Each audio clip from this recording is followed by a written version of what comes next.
Welcome aboard Just Jets with your captain, Matt O'Leary. Buckle up and enjoy the ride.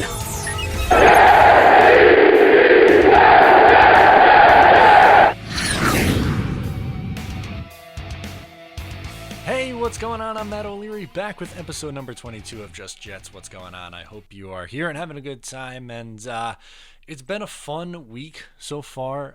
Every single week I do this, and I absolutely love it. But I'm excited about this episode and the content that's been going on this channel. Just to be honest with you, it's been a lot of fun for me to do this, just to peek behind the curtain. I love it. It's honestly a blast to connect with you guys and just talk Jets football. And if I haven't already, at some point today, I'm sure I'm about to eclipse 4,000 subscribers, which is small on the grand scheme of things, but it's a big deal for me, and I am seriously so grateful for each and every one of you guys who continues to support me and watch my videos. I never ever expected it to get this far. I really didn't. I just wanted to do it because I like making content. I love the Jets, and I would be doing this for 3 people. I'd be doing it for the 4,000 subscribers or however many more we grow to. I'll continue being the same. Just a guy hanging out talking about the Jets. That's all I am, and it's a ton of fun. So I just wanted to thank you guys for that, because it really does mean a great deal to me. On top of that, if you haven't already, I'm going to go through the plugs. Please make sure to subscribe to the podcast wherever you get it, whether it's on the YouTube channel or your favorite podcast receiver. I don't know what the proper terminology is. Podcatcher, I think, is the right word. And then lastly, if you haven't already, please make sure to check out the What If Adam Gase Wasn't the Head Coach series. It's a lot more fun than it sounds in the title. I probably should have changed the title around, but essentially what I did, I created myself as a head coach in Madden 20, and I'm replaying the 2019 season. We are at this point halfway through the season at 5-3, so much improved. Loving it, having a good time over there. So definitely, if it's something you're into, check it out. So what I wanted to start with before I get to the voicemails is just a quick conversation about Le'Veon Bell. So this past week, Le'Veon Bell, he said some stuff about Jamal Adams in a positive light, which is really not a surprise based on how he handled things in Pittsburgh. He came out and voiced his support for Jamal Adams. And, again, that's not a surprise. But another thing that he said was that he wasn't happy with his performance from last year, which he had 789 yards, 3 touchdowns, 3.2 yards per attempt, lowest of his career. He didn't have a great year. He didn't. It's okay production, but it's not Le'Veon Bell production. He understands that, and there's a ton of factors that go into it. There really is. I don't pin this on Le'Veon Bell. It's really hard for me to sit here and say, yeah, Le'Veon Bell lost a step. Well, maybe a little bit from what he was 2-3 years ago, no lie, but he had arguably the worst offensive line in football. Best case scenario, you could say that they're the 30th best in the league. I'd put them 32 last year, but their offensive line stunk. Also, his head coach didn't utilize him correctly. Now, I know everyone's going to say, well, he had a ton of carries. True. He did get a lot of carries. But how many of them were just, I'm going to send you right up into the A-gap on first down, you're going to get 2 yards, second down, you're going to get 1 yard, and then we're going to throw an incomplete pass and then punt away. He wasn't lined up in the slot nearly enough. He wasn't lined up as a wide receiver enough. They didn't get creative enough. And maybe part of that, I'll give Gase the benefit of the doubt here. Shocking, I know. But maybe part of that is because they didn't have the personnel with the offensive line. So for me to sit here and look at Le'Veon Bell's numbers, again, about 790 yards and 3 touchdowns in 15 games, I agree with Le'Veon Bell in the sense that I think he's going to improve. I don't know if he's going to put up the career numbers. I think that might be a little bit difficult for him to do because, Pittsburgh was a nearly perfect situation for him. But I will say this. I think that Bell, if I had to guess right now, I think that he's probably going to push. He'll be over 900 yards, maybe closer to 1,000. I don't think it's crazy to say that he's going to be between 900 and 1,000 yards. I expect the touchdowns to go up as well. I think we're looking at 6 or 7 rushing touchdowns maybe, and receiving-wise, he had a little over 400 yards last year. I think receiving yards goes up. I think he's over 500, maybe closer to 600 yards. Anything more on top of this would be great. But I think we're looking at somewhere around 1,500 all-purpose yards, which is a lot better than where we were last year at. It was about 1,200, maybe closer to 13. If you add 200, 300 more yards on top of that, I think you could live with that from Le'Veon Bell. Again, he is getting paid a lot of money for running back. There's no question about it. I wouldn't be surprised if the Jets moved on from him after this year, even if he does bounce back a little bit because of his cap number and because Joe Douglas doesn't seem to, buy into the ideology of paying a running back just based on everything that we've seen. Obviously, we know Mike McCagnon gave him that contract. It also seems like Adam Gase didn't want him here. Is Adam Gase going to be here in 2021? That's still a question at this time. If I was betting on it, I would probably say that Gase is more likely to be here than Le'Veon. I don't necessarily agree with that or like that, but I think if you look at the reality of the situation, that's probably more likely. I would think that none of them being here is probably most likely, I think. And depending on how Bell does, in this upcoming season, maybe you hold on to him. If he gives you, maybe he does surprise. Maybe he gives you close to 1,100 rushing yards and 600 or 700 receiving yards. And now you're looking at 1,800 yards combined or closer to 2,000. I think 2,000 is a stretch. But let's say closer to 2,000. Maybe you bring him back for a third year. Maybe you do at that point. I don't think the Jets are going to be necessarily strapped for cash. Sure, they can get out of this contract. But I really think 2020 is going to be what is this team kind of a year. Not necessarily a rebuild, but just looking and evaluating. Because if you look at Joe Douglas and all the one-year deals, it really, to me, just shows like, okay, we want to be semi-competitive this year and just see what we have. Like, we should be able to evaluate Sam Darnold a little bit better because there's an improved offensive line, and the weapons are about the same as last year, maybe slightly better. We should be able to evaluate guys like, in the cornerback room. Pierre Desir, is he a long-term option? Is Brian Poole a long-term option? Jordan Jenkins is another one-year deal. You have a few guys in that. And guys like George Fant, you can get out of that contract if things go badly after this year. There's a lot of room to see what guys are. And Le'Veon Bell's kind of in that boat in a sense because, the Jets could theoretically get out of his contract after this upcoming year. I would, again, say that it's probably going to happen. I would assume that they would move on from him after this year. But if we're operating under the assumption that the Jets offense should be better because, knock on wood, hopefully Sam Darnold is healthy for 16 games.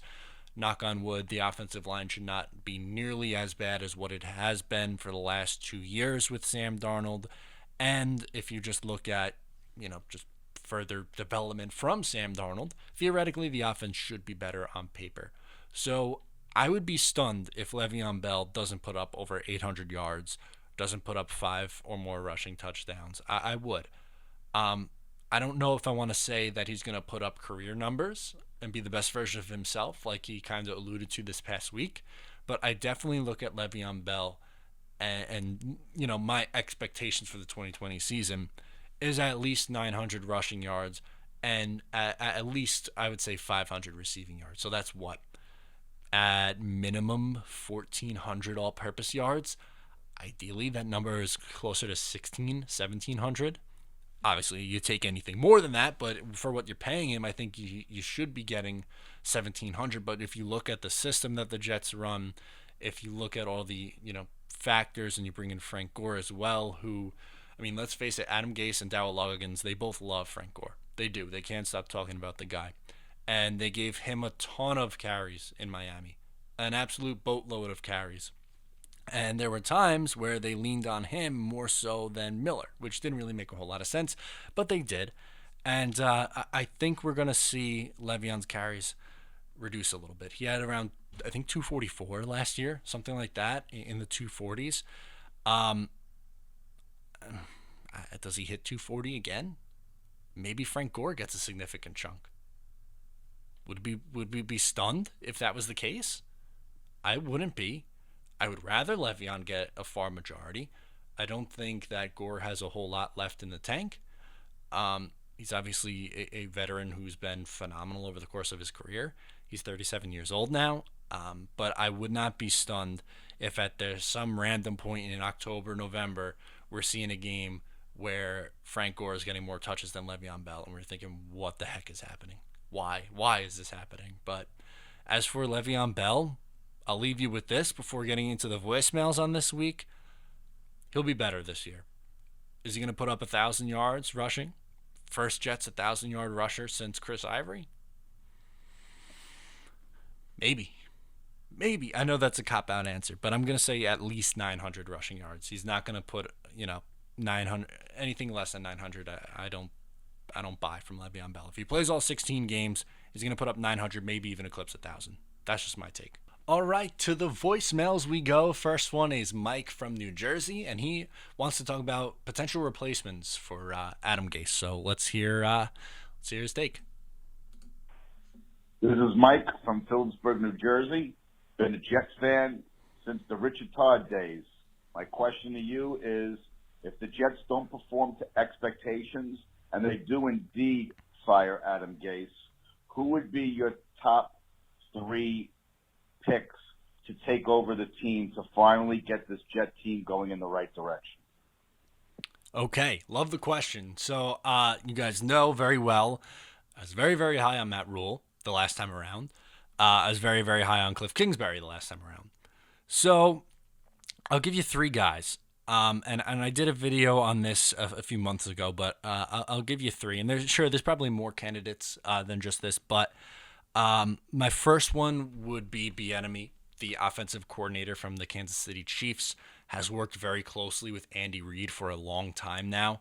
We know the Andy Reid coaching tree has a lot of success. If you look around the league at guys who have come out of that, there's a lot of talented coaches. Doug Peterson won a Super Bowl out of that coaching tree. There's a lot of coaches that's come from under that tree, and you could make the case that his coaching tree is better than Belichick's, which is impressive. But he would probably be my number one. I understand working with Pat Mahomes makes life a little bit easier.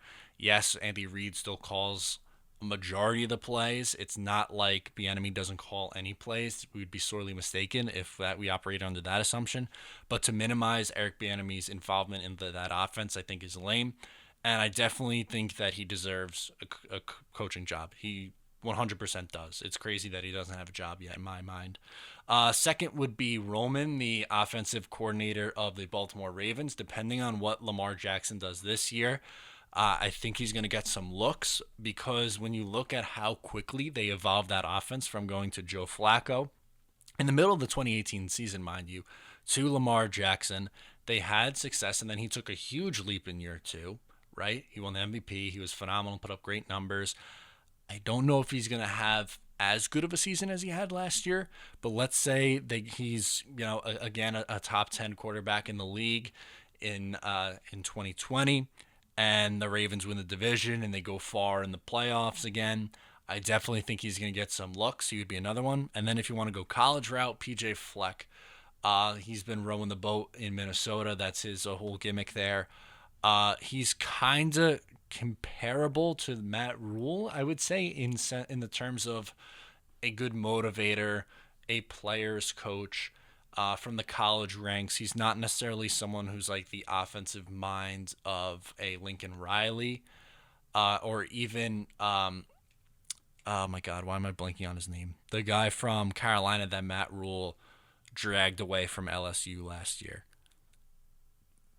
Blanking on it. In the comments, let me know. Sorry, I can't remember the name, but the guy that he brought over from LSU that helped out with their offense a ton. Joe Brady? Might be Joe Brady. Anyway, doesn't matter. Point being, I think those would be my 3 choices for if I had my way for Adam Gase.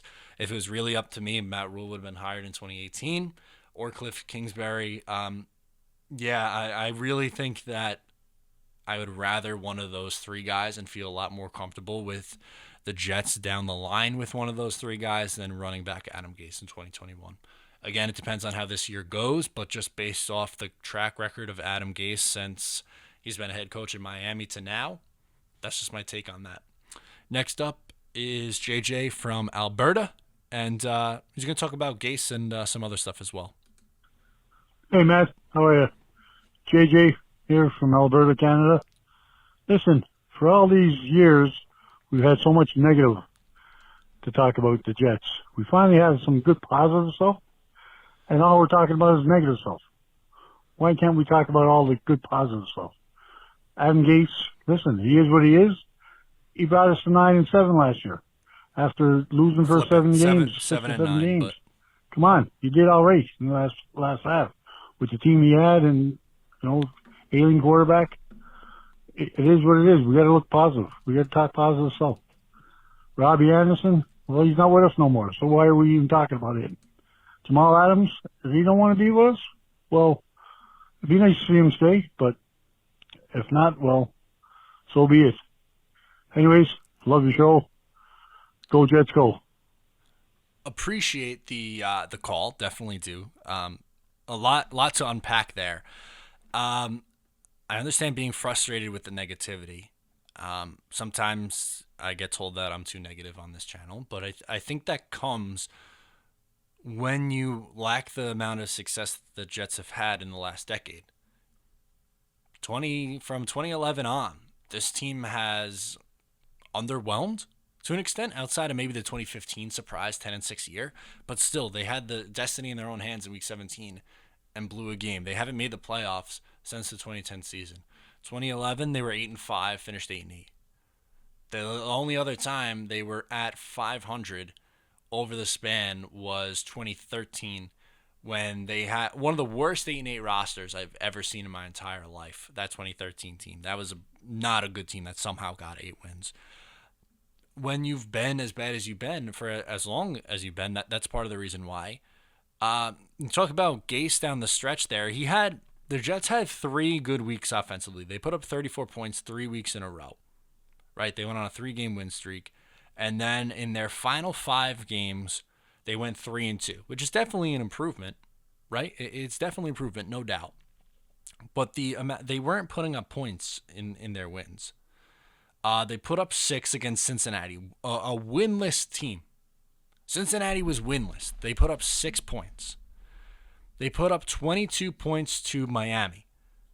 They scored 1 offensive touchdown. 2, where am I? I'm lost here. They scored 2 offensive touchdowns? Okay, 2 offensive touchdowns in that game, which isn't a lot. Baltimore. Where's Baltimore? You have Crowder. And that... Nope, you got a garbage time. You got 2 in that game. 2 offensive touchdowns in that game and a special teams touchdown. And then in your final 2 wins of the season, the Jets put up 16 points and 13 points. If the Pittsburgh Steelers have any semblance of a quarterback, they had Duck Hodges was awful. Mason Rudolph was awful. They won that game 16-10. Probably shouldn't have won that game. And Buffalo rested their starters in week 17, and the Jets put up 13 points and won 13-9. So yes, they went 7-9. But they really, for a majority of the season, looked closer to a 5-11 team or a 4-12 team, or maybe even worse, because they started out 1-7. The Jets had 3, I would say 4 good weeks this past year. I would say 4. The Dallas game, no doubt, that was a great week. The Giants, Redskins, Raiders run, yeah, that was a good stretch of offense again. The Miami game was ugly, winning 22-21, no doubt. Sam was okay against the Ravens in the loss, but the 2 other wins, we're gonna get excited about putting up 16 points and 13 points? No. The reason why they went 6-2 down the stretch was because of how good their defense was. Look at the amount of points that they gave up outside Baltimore, obviously putting up a 42 spot. They led up, let's see, in the 6-2 run. 27, bad, obviously. 17, good. 3, good. 22, good. 21, good. 42, not good. 10 and 6. They had a top 10 defense. That's why they finished 7-9, not because of the offense. So that's, I think, why a majority of people have been negative about both the team and Adam Gase. And with the Robbie stuff, I mean, it's the offseason. We have to talk about something. I'm not going to shut down the channel. It was a big story online. Sorry, man. I mean, we're going to talk about this stuff. There's going to be a lot of Jamal talk. There's going to be a lot of guys. Whatever happens in Jets land is going to be talked about. And it's probably going to be negative right now until they prove us otherwise. Sorry, JJ. That's just the way that it's been right now. Next up is, who do I got? Phil from Rhode Island, and we're going to talk a little bit about Jamal. Hey, Matt. It's Phil from Rhode Island. So my question is, first off, Jamal Adams said this has nothing to do with money. He said in a comment it has to do with how long his career lasts and how an average football player lasts 3 years. I don't know. So if I was Joe Douglas, and let me know what you would want to do, or Sure. if you'd fix this, but if I was Joe Douglas, I would say, Jamal, I would bring him in the office and I would say, Jamal, if it's about the years, we're going to give you 2 more years. If we don't make the playoffs in those 2 years, we will trade you. That's what I would do. I don't know if Jamal Adams would like that, but that's what I would do. I think that's fair to Jamal, and I think that's more than fair, I think. Let me know what you think, and go Jets. So my question back to you would be: is he getting a new deal for these 2 years? Because after the next 2 years, he'd become a free agent if they don't franchise tag him. So you can't really at that point trade him. At this, where I'm at now is still the same as what it's been. If he's asking for $20 million, I don't want to go that high, and I don't want to pay him right now. I want to pay him after this year. And there's no reason to pay him right now, other than to appease him. For what? I understand he's a great player. There's no doubt about it, but he's maybe in his 3 years with the Jets, they've won 2 games more with him on the roster than versus without him. I don't know how much of a difference their win-loss total is going to take over the last 3 years with Jamal on this team. They've been a bad team over the last 3 years, and not all of it's Jamal's fault. It's not. Again, he's a great player. But if he's asking for $20 million, which has been, again, what we've heard, he wants to be the highest paid player on the Jets. CJ Mosley's making over $17 million. I'm not giving Jamal Adams over $17 million. I'm sorry. You can't reset the safety market by that much. It's crazy. It is. If you want to say $15, $16 million, sure. That's one thing. Great. I'm all in on that. After this year, sign him to a 5-year deal worth $16 million a year. Sign me up. I'll sign on the dotted line right now. But I'm not doing it. I'm not signing him right now. That's where I'm at with him, and that's still the way that I feel about it. Next is Ali from New York, and he wants to talk about Edge. Hey, Matt. It's Ali from upstate New York. Long-time listener, long-time fan. Thank you. Been since 2001. Loved watching Curtis Martin and Santana Moss go to work Yes. Amen, brother. for Gang Green. My question is for you, what do you think our 2 starting edge rushers are going to be this year? I'm actually a big fan of Bryce Huff. Okay. But I know a lot of people like Jabari. And I know we still got Jenkins. So my question to you is, how do you figure it's gonna look, and do you think we're gonna get actual quality and play out of these guys? So yeah, just let me know how you feel. And as always, go Jets. Love your show. Thanks. Appreciate the question, man. I think it's a good question talking about the edge. I would still consider this a weak point on this Jets roster. To me, the dead set starter is Jordan Jenkins. He's not a prototypical pass rusher. He might get you 7 or 8 sacks in a year, but he's not going to get you too much more than that. He's a fine complementary piece, but as your main edge, that's not ideal. As far as the other side goes, I think you're going to see a mix of guys. I as an undrafted free agent, I think Huff is intriguing. I think he certainly has a chance to make the roster. But I think you're going to see a mix between potentially Huff if he makes a roster, and mostly Zuniga and Basham. I think are going to all kind of rotate in on that other side. I don't necessarily think it's going to be like one of the main guy who is playing a majority of the reps on that side. I think you're going to see a rotation. And obviously on the opposite side, Jenkins is going to get, a majority of the reps on the other outside linebacker spot. But on the side opposite of him, it's going to be a rotating door. And it's going to be, the guys you just listed off in Zuniga and Huff. And I think that Basham's going to be in the mix as well. He was okay last year, Basham. Thank you for the question, Ali. Next up is Joe from New York. And he wants to compare the Jets and Giants a little bit. So let's hear from Joe. Joe from New York. And I would like to ask a question. Let's do it. Can you compare the Jets and Giants? Because all my friends think the Giants are better. I just want to see what you think. Like, who will be better in the future? Thank you. Bye. Sure. Okay, so obviously we'll admit this is a Jets channel, so I'm probably a little bit biased in this, but this is my honest assessment when I look at both rosters. I think that the Giants are kind of just starting out their rebuild, where the Jets have been in it for a couple of years. I would say the Jets are a little bit ahead in terms of turning it around. If I'm looking at both rosters, I would say I'll list which team. So I think the Jets are better at quarterback. Offensive line's close, but I will give a slight edge to the Jets.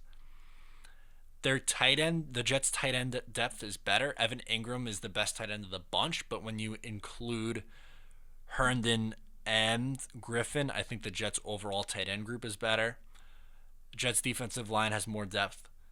They're better at inside linebacker, and I would say they're better at cornerback and safety. Where the Giants are better, I would say running back for sure.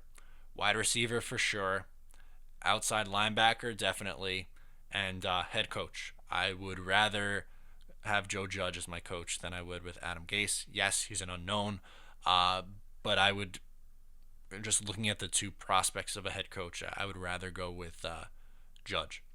And that's not to say I wasn't high on Daniel Jones coming out of the draft, but I thought he actually did some things last year that surprised me. I think him and Sam are pretty even at this point. I think Sam takes a little bit more of a leap forward this year. That's what we're banking on as Jets fans.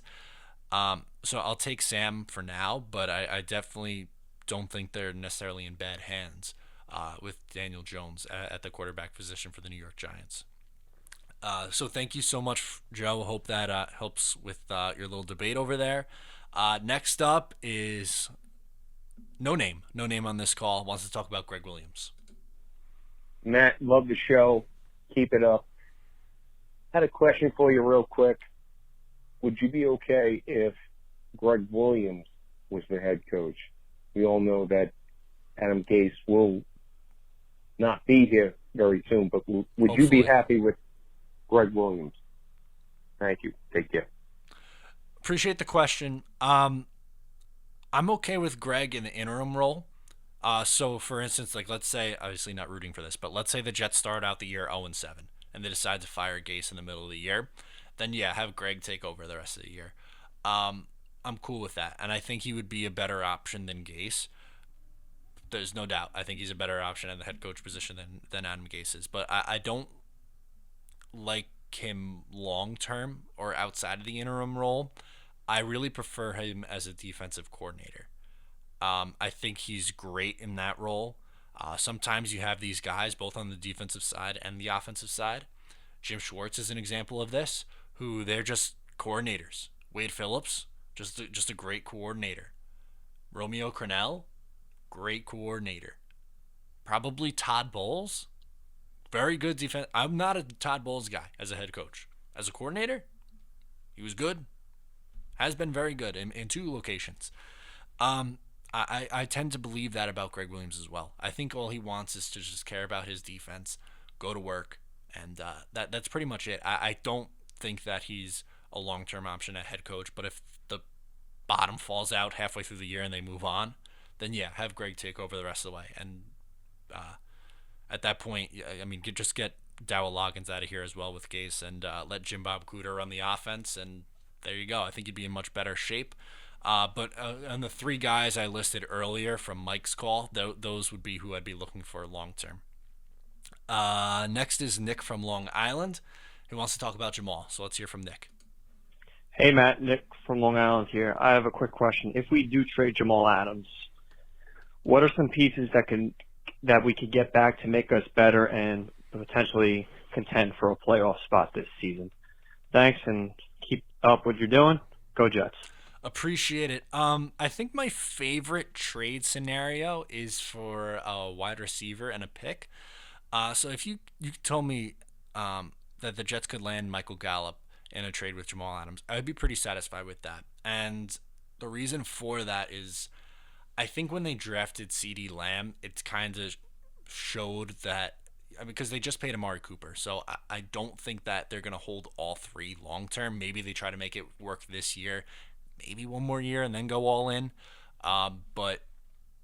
Or going all in before moving on from Michael Gallup. But he just seems like the odd man out, and he seems like, you're going to want to trade him. And if you can get the best safety in the game for him in a pick, then I think you do it if you're from the Cowboys' perspective and really, really want to get Jamal Adams in here. And if I'm trading Jamal, I want to help out the offense as much as possible. So make life as easy for Sam Darnold.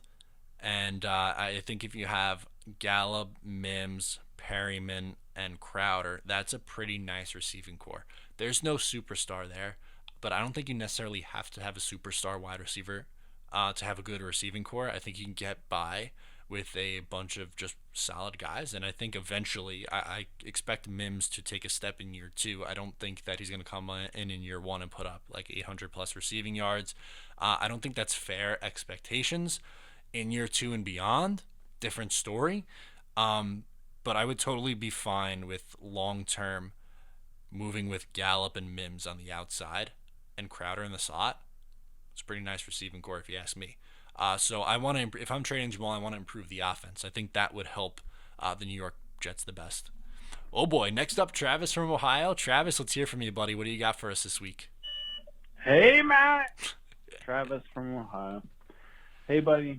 I hope everything went fine at the beach and yes, you didn't get too much sand where you shouldn't. Hey, question. The Jets draft this year.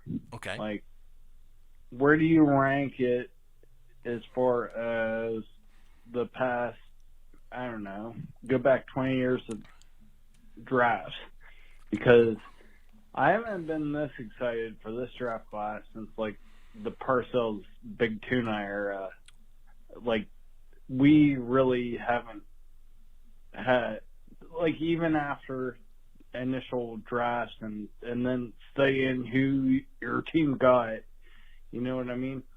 Like, I haven't been this excited for this class than, like I said, the Parcells era, when the man had 4 first-round picks in 1 year.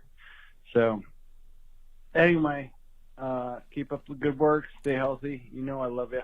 Later.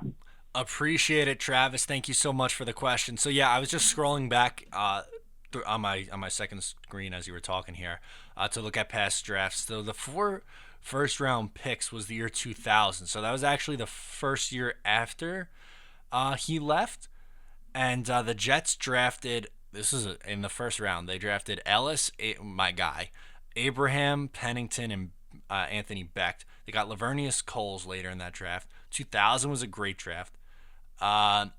01, you were able to get Santana Moss, Lamont Jordan, Kareem McKenzie. That's a good draft class. 02, Brian Thomas was decent. He was with the team for a long time. Chris Baker at tight end, that's pretty solid. 03 draft wasn't great. Dwayne Robertson at 4th overall was a miss. Victor Hobson in the second round, that he was a pretty decent linebacker for this team for a while. BJ Askew was a fullback in the 3rd round. That's probably a reach. So he had a couple of good picks then. To me, realistically, in 04, Vilma Derek Strait and Jericho Cotchery as the first 3 picks is pretty solid. But to me, the issue with the Jets drafting, because that has been an issue, pretty much since post Eric Mangini. Mangini had great draft classes. After that, it went really downhill. Let's fast forward to the Eric Mangini draft classes. In 06, he had DeBrickashaw Ferguson and Nick Mangold in the first round. That's 2 cornerstone offensive linemen. Kellen Clemens in the second. He was pretty much a career backup. Let's see. Eric Smith played a big role. Brad Smith in the 4th round. Leon Washington in the 4th round. Drew Coleman in the 6th round. Got some really good value out of that draft class. I mean, you had, let's see, 1, 2, 3, 4, 5, 6 guys play over 80 games for the Jets. That's good in a draft class. 07, Revis and Harris is excellent. I mean, they only had 4 picks, but it doesn't matter. You hit very highly on those first 2. 08, Vernon Golson was a miss, but Dustin Keller at the end of the first round was a good pick. Dwight Lowry played a really key role on that team. And even in the 6th round, Marcus Henry was a solid special teams player for a few years on that team. After that, it got really bad. And we relived those, from 2009 to pretty much 2019. But I am, to answer your question, Trav, I am very excited about this draft class. And the next question is from Elias, is going to get into it a little bit more. So I think I'm going to let Elias answer or ask his question. I'll get into this year's draft class a little bit more. But Trav, I'm definitely excited. For me, it's probably their best draft since 2008, I would say. And I don't think that's a hot take. I know no one's really played all that many games, but the Jets drafting has been that bad over that span, which is pretty sad. So last one comes from Elias from Rochester, and we're going to get into he's asking who I think are going to turn out to be starters from this draft class. Hey, Matt, this is Elias from Rochester. I was wondering, out of all the draft picks from this past draft, who do you think in the next 2 to 3 years, and maybe this year, who are going to be starting? So obviously, this year you have Becton, Mims, Braden Mann. They're all going to be starting, and probably next year Ashton Davis. But out of all the other guys, especially some of the late round guys, who do you think is going to be starting? And also, you DMing the Jets not to draft Josh Allen is the funniest thing I've ever heard. Especially because I'm from upstate New York, nothing but Bills fans constantly say how great he is and how bad the Jets are. How he's apparently so much better than Sam Darnold. That's the greatest thing I've ever heard. So yeah, man, the Jets. Appreciate that, my man. Yeah, I did. I don't know how proud I am of it. It was again more for an internet gimmick, obviously, but I did. True story. I did DM the Jets asking not to draft Josh Allen. I wasn't a fan of him pre-draft, so I don't want this to be, oh, Matt just hates Josh Allen because he's the Bills quarterback. No. You can go back to the old tweets before the draft. I did not want any part of Josh Allen. As far as who I think is going to be starters, so let me pull up the draft class again right now. Becton. I expect him to be a starter this year. So, yes, hopefully he's around for this year and, beyond. Same with Mims. Davis probably starts this year if they trade Jamal Adams. If not, he's going to be a starter next year, I would say, for sure. For Jabari Zuniga, honestly, I think he's going to be more of a rotational piece. If he turns into a starter, great. But if I'm projecting what he's going to be, I think he's a rotational guy. Lamichael Pirine, I think is going to be a second running back at best. I don't ever see him as a starter.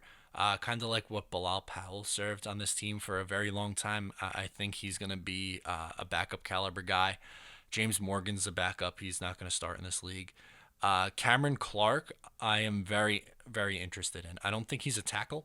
I think he's going to transition to guard and start next year.